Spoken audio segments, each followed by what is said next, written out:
So, irony of ironies. About a week ago, I had put out a video talking about a study on microdosing with psilocybin. And I critiqued that study for not having a placebo control and being very poorly done and even more poorly reported. And surprisingly enough, today I found this article published August 2nd, Microdosing with Psilocybin Mushrooms, a double-blind placebo-controlled study. So let's dive into it. Some interesting points that I had made even in that previous video, which I will link actually up above. The use of low subperceptual doses of psychedelics has gained popularity. That's an important phrasing, actually. I really like that. Subperceptual doses. One of the things I talked about in the original video was the fact that with psychedelics, it can be very difficult to completely double-blind the study because the effects of psychedelics are dramatic enough that usually the subjects unblind themselves. They realize whether they're getting a placebo or not. But microdosing is interesting to study because it's specifically targeting doses that should be below the threshold of perception. The lack of placebo-controlled studies severely limits our knowledge of microdosing. 34 individuals, so pretty small study here. I don't know how definitive you might consider this. That's a fairly small number of people, unless there was a huge effect. You know, if there's a huge effect, then you don't need that many people, right? What's the efficacy of antibiotics on pneumonia? Well, the effects are really dramatic. Almost all of them live, and it makes a difference, right? So for big effects, you don't need large numbers, but the smaller the number of people you're studying, the bigger the effect would need to be in order to be detectable. Double-blind, placebo-controlled experimental design, that's great. How are they evaluating? What are they using to test? So yeah, subjective experience, behavior, creativity, etc., etc. The reported acute effects were significantly more intense for the active dose compared to placebo, but only for participants who correctly identified their experimental condition. So that's exactly what we're talking about, is unblinding, is the people who realized they were on the active medication, not the placebo, they were able to detect the sensation, and they reported more intense benefits. Reduced EEG theta band, that's interesting. Theta band is actually usually associated with divergent thought, daydreaming, pre-sleep conditions. It's scanning type behaviors in the back of the brain. So it's a little interesting that decreased EEG power in the theta band was associated with this, since usually you would expect for more divergent thinking, more creativity, you would expect higher theta, at least in the frontal lobes. Preserved levels of limpal-ziv broadband signal complexity. I have no idea what that is. That's going to have to be Googled here. To estimate the complexity of discrete time signals. It's an algorithm that analyzes the degree of complexity and bandwidth, it looks like. Okay, so it's actually not related to the biology. It's actually a signal processing method. Okay, so in other words, the signal complexity was preserved using limpal-ziv algorithm to analyze the level of complexity. There was not a simplification or a decrease in the information in the EEG. No effect. For all other measurements, there was no effect of microdosing except for a few small changes toward cognitive impairment. That's funny. So the only thing they were able to detect other than this theta band was actually a little bit of cognitive impairment. Low doses of psilocybin mushrooms can result in notable subjective effects and altered EEG rhythms, but without evidence to support enhanced well-being, creativity, and cognitive function. We conclude that expectation underlies at least some of the anecdotal benefits attributed to microdosing with psilocybin. So that was their conclusion. Let's see how they got there, because it's interesting. How did they analyze well-being, creativity, cognitive function? That's important. You know, did they bias against mushrooms by choosing certain measures of creativity or well-being? And so the details matter. Let's go into that. Introduction. People there. Mild grumble. There's always some bullshit about why this is important, trying to make the case that this is an important thing. Attractive therapeutic model. Avoid altered consciousness. Oh, here's interesting. So, study using fMRI, which I think is a very abused and poorly understood technology, which we can do another video on that, showed that very low dose of LSD sufficed to alter functional connectivity between amygdala and several cortical regions. And some of these changes were correlated with self-reported assessments of positive mood. So again, just like we did with vitamin C, you can link to that discussion there. You can build up a primary science idea looking at amygdala connections, cortical connections, brain activity, and self-report of mood and think that something's going to work. And then when you do a placebo-controlled trial, you can find out that it doesn't. This is interesting. EEG is capable of robustly identifying the acute effects of different psychedelics, resulting in broadband increases in signal entropy and band-specific changes in spectral power. I'd like to actually look at some of those studies. Not really related to what we're doing here, but that'd be an interesting thing to know. Here we investigated low doses of psilocybin on behavior, creativity, perception, cognition. It's double-blinded, right? 34 participant, 11 female. Only 6 had significant previous experience with microdosing. Oh, registered at clinicaltrials.gov. That's, these guys seem to have done a good job. Good for them. That's honest science right there. Double-blind, placebo-controlled within subject design. That would be what I expected with those low numbers. So they're comparing each individual to themselves based on whether they took the dose or not.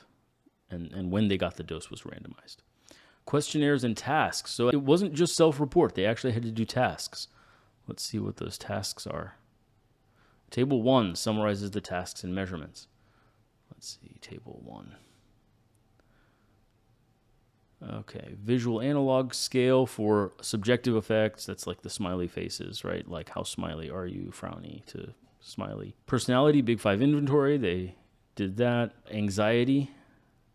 So they were doing pretty standardized questionnaires. I mean, they're using perceived stress scale, remote associates test. Okay, so creative personality scale. I don't know what that one is. Welch-Cogan test. I don't know what that is either. Alternative uses task. Okay, so that's where they show an object and they say, well, how many uses can you think of for this object? So here's a brick, I think is the famous one. Here's a brick, but what else could you use this for? And they say paperweight, or it can be a hammer. Okay, trail making test. I don't know what that is actually.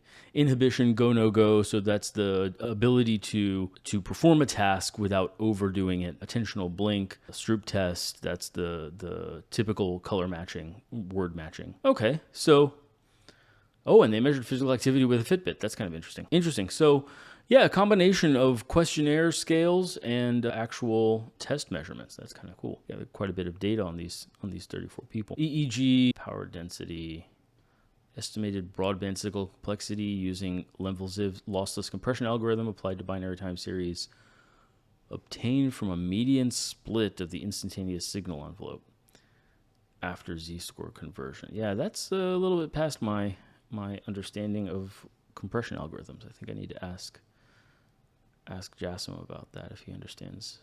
That might be past my understanding of information theory. Auditory stimulation paradigm with sound standardized.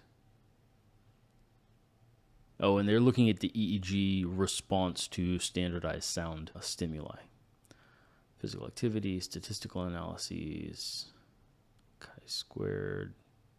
I like that, using the BF10 to calculate the Bayes factor. Be curious what that showed. It's interesting. I feel like this is actually, these people were really thinking, actually. Because these are the standard methods we use, right? They said we did not calculate power since we didn't know what the effect size would be. They used chi-square test, pretty standard. They used Bonferroni correction for multiple comparisons, at least stating the number of comparisons. So good standard, using a p-value less than 0.05 as a cutoff. Pretty standard frequentist statistics. But then they also did explore this using Bayesian statistics. And one of the ways Bayesian statistics works is you actually need fewer numbers. You can actually because you're not limited to an on-off, significant, non-significant standard, which is what frequentist statistics do. Bayesian statistics, you can use each individual as their own experiment and then update your belief on the basis of the outcome of that individual experiment. And so it's sort of like running 34 tiny experiments instead of one bigger experiment. Google actually uses this in their Google Ads advertising algorithm. So if you have an option to test one ad or another, so you can launch multiple ads at the same time, and Google will see who clicks on which ad, and each person who clicks or does not click is used as a Bayesian statistic experiment to determine which of the ads actually is more effective in generating clicks. It's called a multi-arm bandit algorithm. But very cool to see those statistics here. That's interesting. Participants correctly unblinded the experimental condition in 49 of the 64 measurement weeks, 75%. So 75% of the time, the participants were able to tell correctly that they were on an active dose versus placebo. Typically not during the first measurement week, but they did for the second measurement week.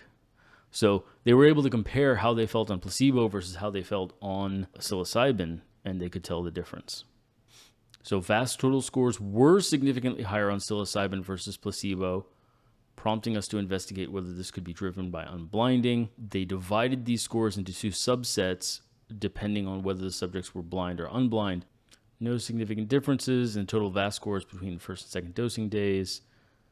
Increased VAS total scores were found in the unblinded subset, but not the blinded one. These differences were supported by the Bayesian analysis in the very strong range. For the blinded group, values were between 3 and 1/3. So this is comparing, all the studies with placebo in blue and psilocybin in orange. And you can see none of these actually show any significant difference in the average. Wallach-Kogan elaboration is a little different. I don't know what that is. Assessment of creativity asks to come up with as many possible items that are in a general group. So name things with wheels, and they name as many as they can. Fluency is the number of responses. Flexibility is the number of different categories. Originality, elaboration. So elaboration is just the amount of detail in the answers on the Wallach-Kogan test. Okay, so that's not actually really, to me, that's not that important, right? Anyway, in any case, the average is no different, but that's the most different test that I see there. So even for the people that were unblinded, so even people who basically knew they were on psilocybin, they still didn't test any better. Oh, interesting. So WK elaboration scores and the AUT frequency there was a difference, but did not remain significant after correction for multiple comparisons. And by the way, I don't want it to seem like I'm super familiar with Bonferroni correction. Basically, as I understand it, you have to do the statistics differently if you're comparing two known things, like this drug versus placebo in blood pressure, right? But the more things you start looking at, if I'm looking at blood pressure and heart rate and blink rate and breathing rate and temperature and attitude, and if you're doing multiple comparisons, you're running the risk of finding false comparisons. And by the way, p-value and power are two important concepts. I talk about those in a statistics video that I put out for other physicians. I'll link that above as well. So this is interesting. These are objective tasks. I put more weight on this even because, again, blinded or unblinded, you're trying to perform on a task. To some degree, belief always has an effect if you have more confidence in yourself, but it'll be interesting to see. Again, placebo in blue, psilocybin in orange. And to me, there's some separation here. No difference. Slight trend maybe on the Stroop. That's not significant, but attentional blink maybe on the Stroop. Let's see what they say. This is EEG data. Interesting. Physical activity analysis. Placebo versus psilocybin. So, trend towards impaired performance on attentional blink and Stroop. So, like I said, in the attentional blink and the Stroop, there was a trend towards some difference, but the difference actually favored placebo. So in this, placebo is higher. Stroop, the reaction time is actually faster for placebo. So the psilocybin actually made it worse. Objective improvement and objective worsening, right? Something you would expect from a placebo effect, right? Is, well, how are you feeling? Well, I feel great because I know that I microdosed today.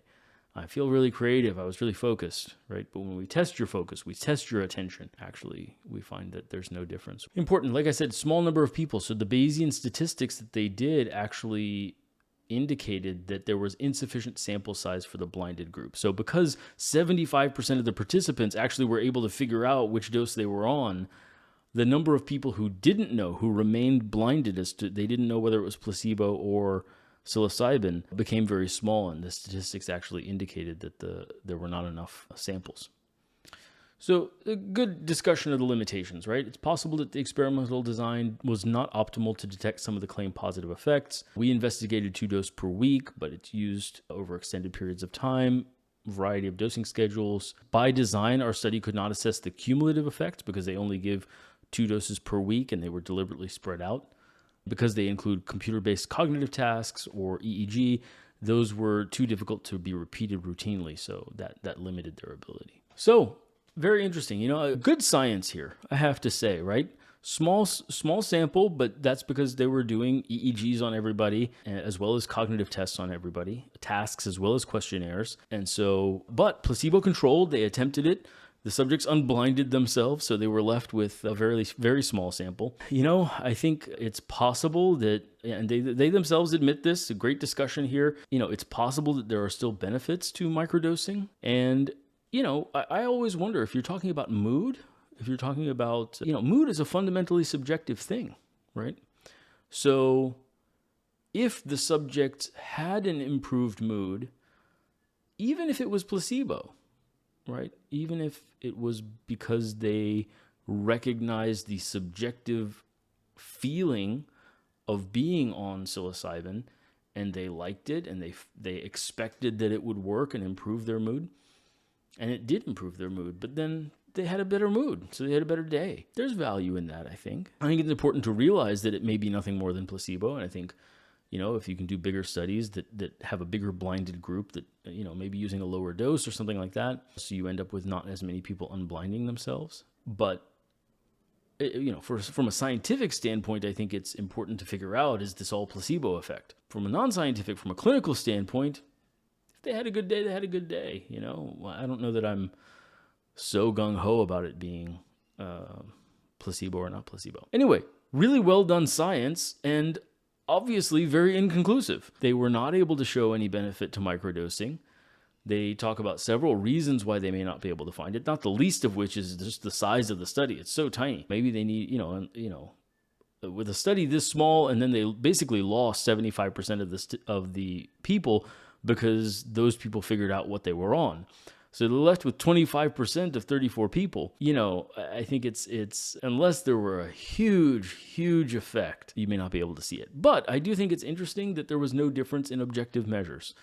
So, or the differences that were there actually were worse on psilocybin, not better. I think that's an important trend to notice, and I'd love to see bigger studies. I think the absence of EEG changes hopefully will allow future studies to drop the EEG part. I think maybe that is a critique I could, they got into the EEG. It limited the number of people they could get because it's so invasive. It limited the amount of time they could go, just because doing EEGs often is a really big ask of study participants.